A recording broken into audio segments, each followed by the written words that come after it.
का काम करते। कल भी भिंड में उन्होंने कहा कि बाबा साहब अम्बेडकर संविधान निर्माता नहीं है, बहुत जल्दी हम उनसे ये टैक्स छीन के दिखाएंगे। उनकी औकात है, उनकी हैसियत है ये टैक्स छीनने की। पूरा देश छीनने की बात करने वाले नालायक व्यक्ति को जेल भेजने का काम करना चाहिए। तत्काल प्रभाव से एट्रोसिटी एक्ट लगाया जाना चाहिए। अनर्गल बयानबाजी करने वाले कोई वकील हैं यहाँ की मिश्रा, वो कल भिंड गए थे और भिंड में भी उन्होंने माहौल खराब। बाबा साहब की स्टेच्यू को लगाने के मामले को लेकर अनर्गल बयानबाजी करने वाले कोई वकील हैं यहाँ की मिश्रा, वो कल भिंड गए थे और भिंड में भी उन्होंने माहौल खराब करने का काम किया।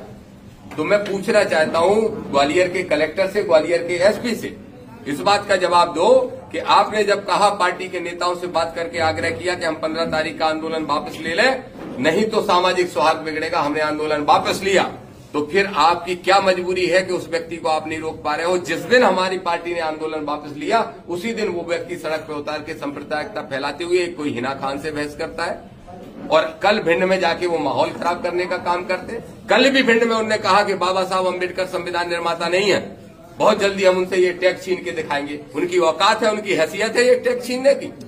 पूरा देश मानता है, पूरी दुनिया मानती है जिसको, और पूरी दुनिया विद्वता के लिए जानती है कि वो कितने बड़े पढ़े लिखे व्यक्ति थे जिनने भारतीय संविधान को लिखा, गरीबों के लिए, शोषित वंचितों के लिए काम किया। उनसे टैक्स छीनने की बात करने वाले नालायक व्यक्ति को जेल भेजने का काम करना चाहिए। तत्काल प्रभाव से एट्रोसिटी एक्ट लगाया जाना चाहिए। सवाल यह है कि बालेश्वर महाराज यात्रा निकालने के दोबारा ये देखिए, जितने भी आहराज महाराज हैं, इन सबको मैं ऐसा मानता हूं कि आडंबर और पाखंड को फैलाने वाले लोग हैं। बागेश्वर महाराज नहीं बोलता हूं मैं, धीरेन्द्र नाम जानता हूं। धीरेन्द्र शास्त्री ने जो यात्रा की घोषणा की है, वो यात्रा का उद्देश्य भी साथ में बताया, और यात्रा का उद्देश्य वो बता रहे हैं हिंदू राष्ट्र बनाना है।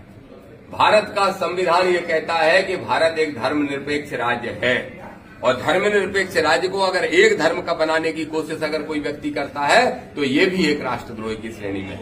हमने राष्ट्रपति साहब को भी चिट्ठी लिख के मांग की है, और इस विषय में हम राजधानी में आंदोलन भी करने वाले हैं कि तत्काल प्रभाव से वो यात्रा रोकी जानी चाहिए। धीरेन्द्र के द्वारा निकाली जा रही यात्रा राष्ट्रद्रोही है, गैर संवैधानिक है, और देश में सांप्रदायिक